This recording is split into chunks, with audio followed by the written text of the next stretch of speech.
نبی کریم صلی اللہ علیہ وآلہ وسلم نے غیبت کی تعریف یوں فرمائی: غیبت یہ ہے کہ تو اپنے بھائی کا ذکر اس طرح کرے جو اسے ناگوار ہو۔ عرض کیا گیا کہ اگر میرے بھائی میں وہ بات پائی جاتی ہو جو میں کہہ رہا ہوں تو میں اس صورت میں کیا خیال کروں؟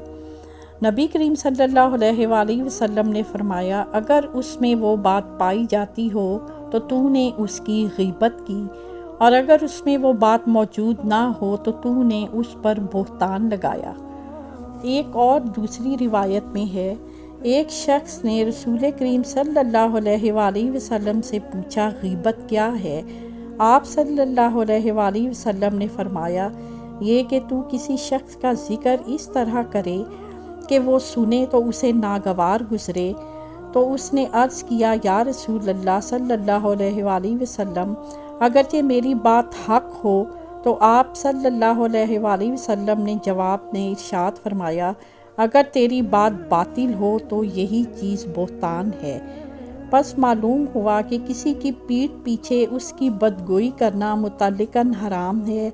بدگوئی اگر حقیقت پر مبنی ہو تو غیبت ہے، جھوٹی ہو تو بہتان ہے، اور اگر دو آدمیوں کو لڑانے کے لیے ہو تو چغلی ہے۔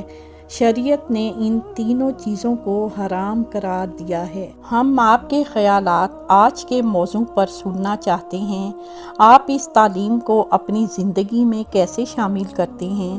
اپنے خیالات نیچے دیے گئے کومنٹس میں شیئر کریں۔